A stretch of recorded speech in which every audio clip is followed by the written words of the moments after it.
WVEC-TV, Hampton. And here we go. This is Jeff McKay, ABC News.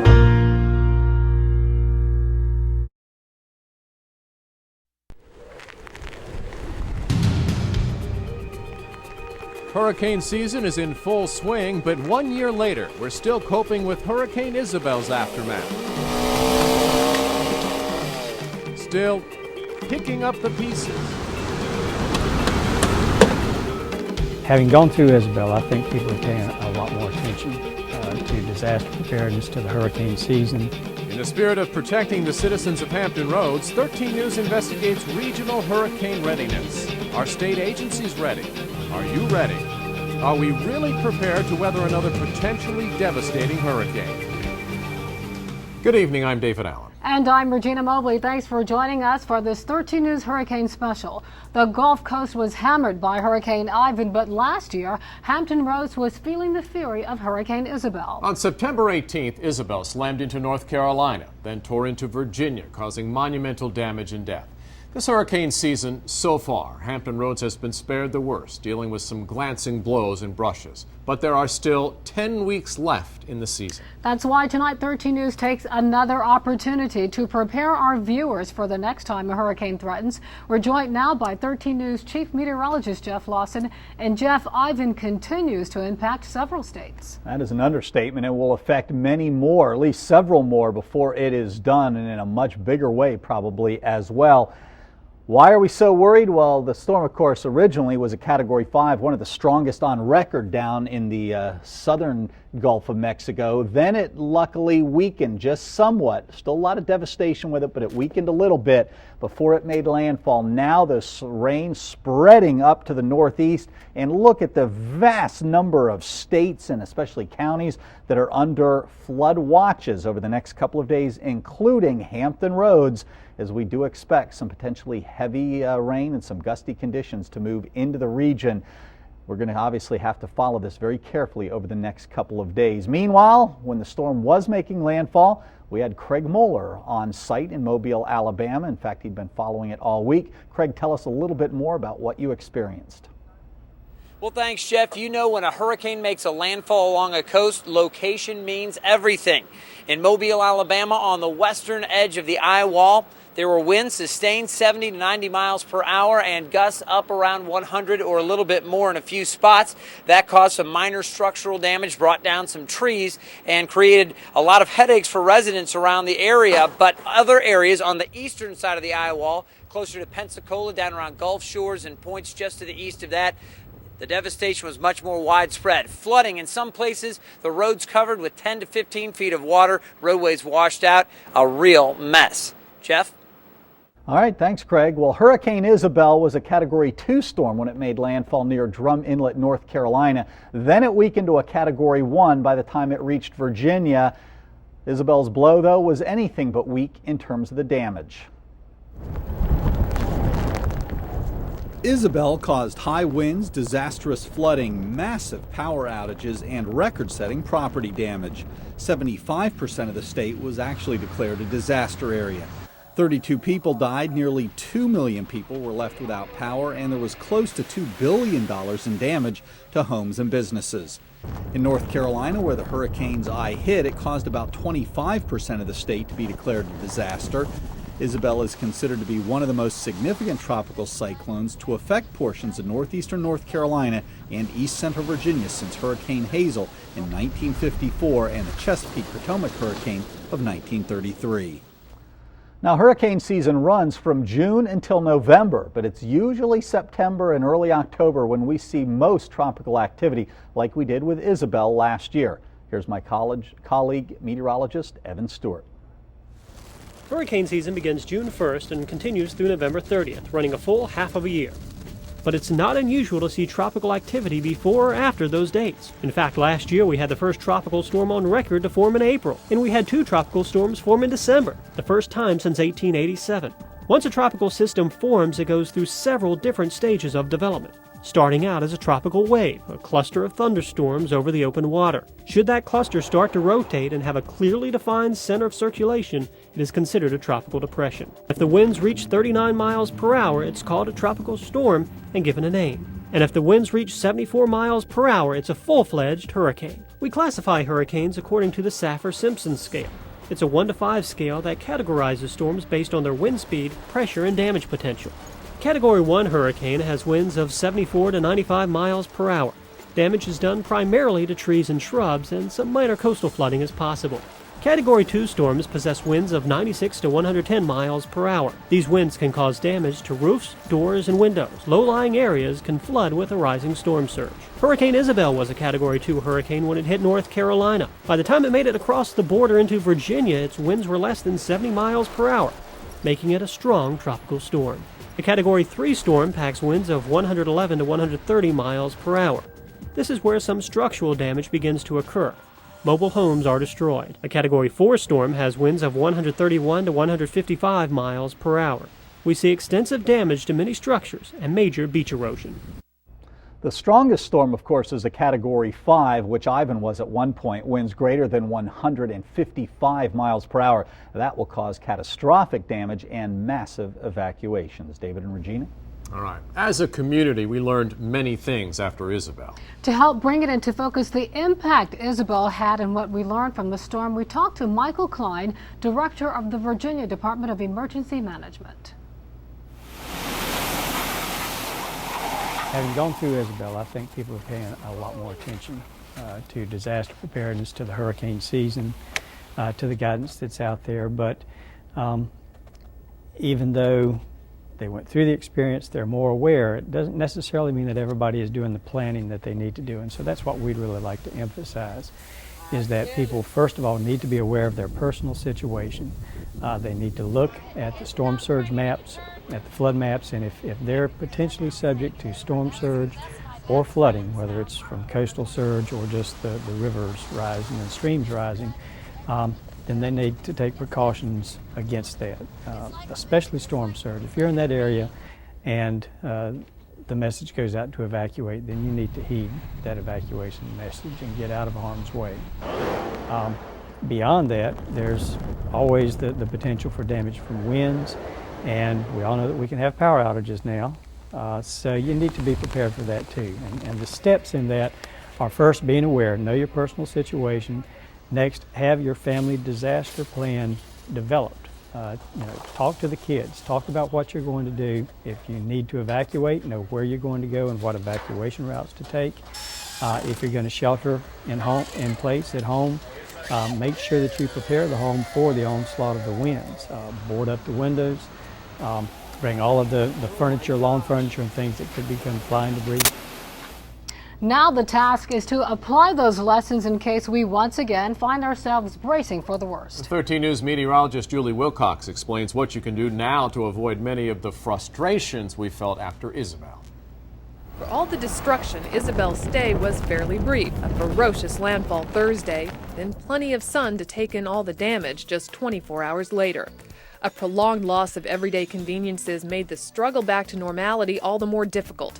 As a result, instead of keeping 3 days' worth of supplies on hand, officials now recommend having enough of the basics to get through 1 full week. That means 7 gallons of water per person, 1 gallon per day.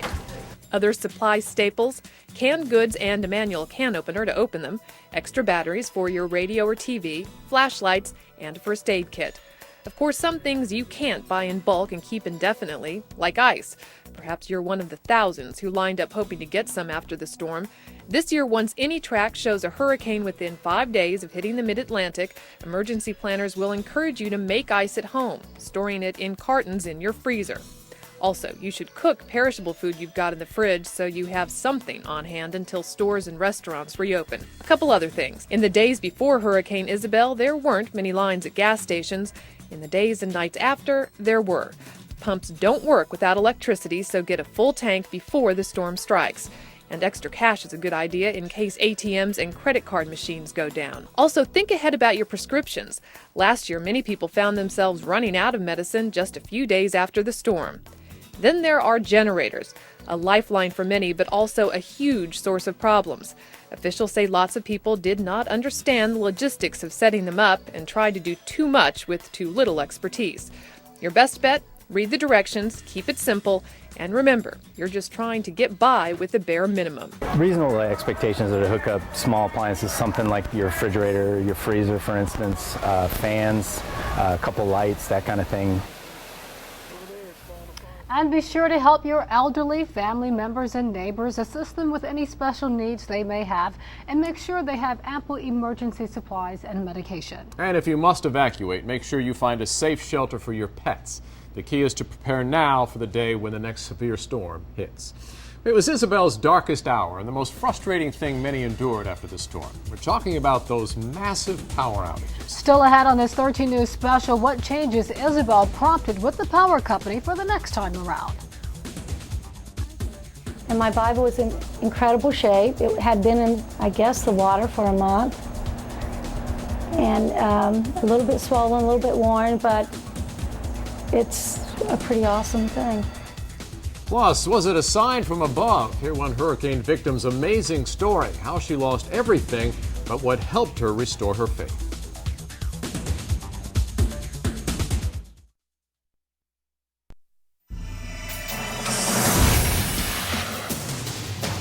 Welcome back to Hurricane Isabel's aftermath 1 year later. We're back in the 13 News Weather Lab with a demonstration of a special hurricane tracking system.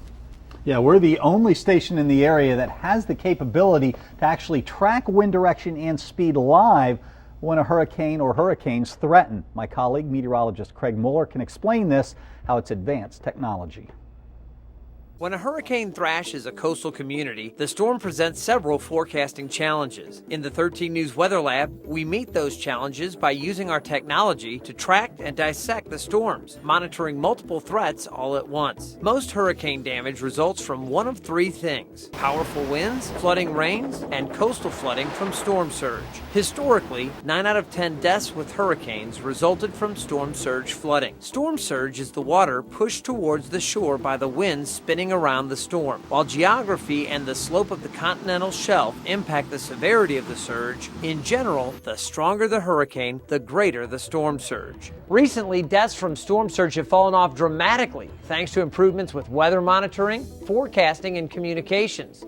Now there's ample time to get most people clear of the coast before the storm surge hits. Because people are now able to escape storm surge, today's greatest threat to human life with hurricanes is torrential rain. Over the last 30 years, half of the deaths from tropical cyclones in the United States resulted from inland flooding. Hurricane Floyd claimed 56 lives in 1999. Of those, 50 were attributed to flooding away from the coast. Usually, the slower a tropical system moves, the more rain it produces over a given area. If a dying storm stalls or creeps slowly across a region, it can drop 20 to 40 inches of rain over several days. Of course, the steady pounding winds swirling around the hurricanes can be devastating as well. Structures in the path of the eye of a hurricane are hit with winds from one direction and then the opposite direction as the storm moves away. Additionally, tornadoes frequently spin off landfalling hurricanes, usually with very little warning. These tornadoes are typically short-lived and relatively compact, but they can do tremendous damage. Weather Lab technology allows us to identify and track the most powerful winds and the heaviest rains live.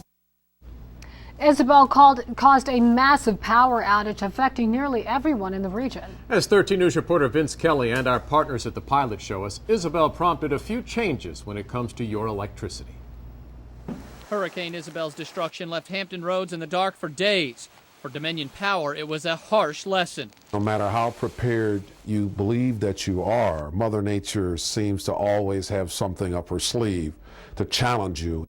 Dominion stockpiled equipment in preparation, but nothing prepared them for this type of destruction. 1.8 million customers without power. It took 2 weeks to restore power, and then Dominion looked inward. Where did they fail, and where could they improve? One of the areas that we're confident that we're going to be much improved on during the next major storm is in the area of information sharing.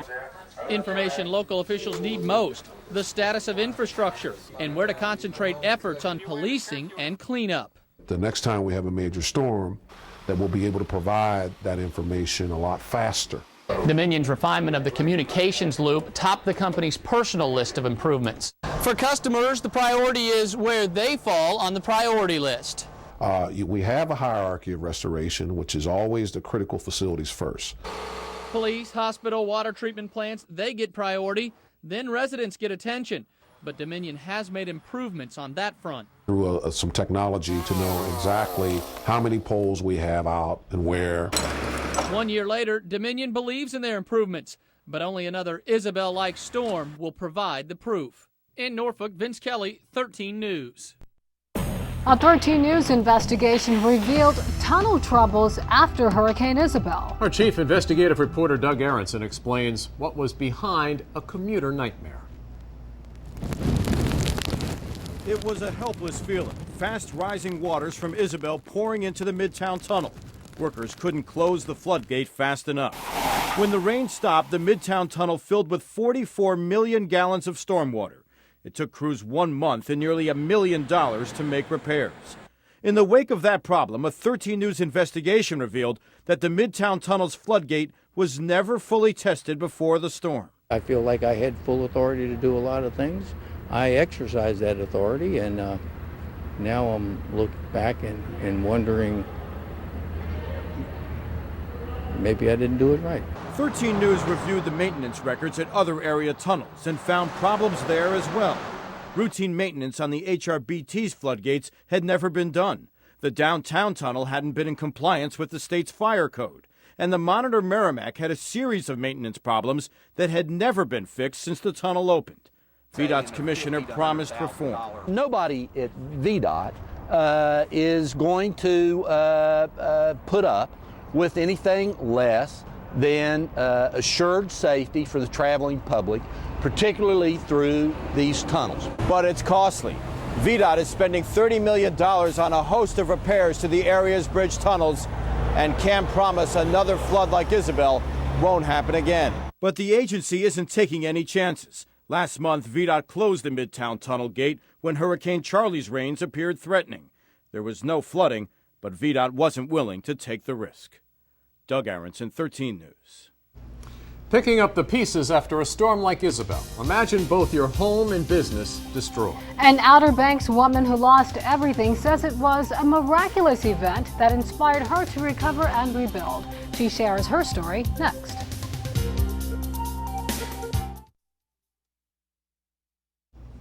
Hurricane Isabel did not discriminate. It damaged just about everything in its path. Residents in Hatteras experienced that firsthand. But one resident there who thought she'd lost everything in the storm got quite a surprise 1 month after Isabel. 13 News anchor Sandra Parker has her inspirational story. To see Wendy Sisler today, you'd have no idea the jewelry maker almost lost everything during Isabel. We had been downgraded to a 2, so we had decided to stay, which was a mistake. As the storm kept coming in and the tides were coming in, we understood something really bad was going on.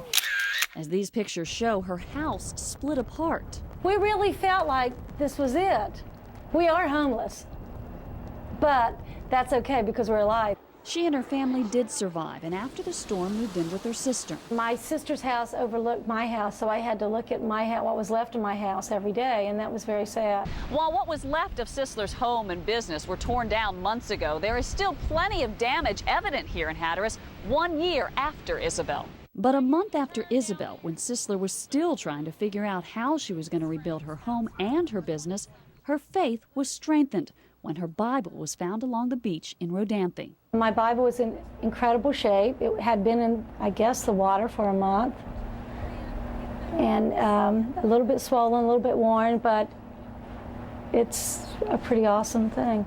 Today, she keeps the Bible handy in her new store. It still gives me chills, and the people that come in that want to see it thank me for showing it to them and sharing the story.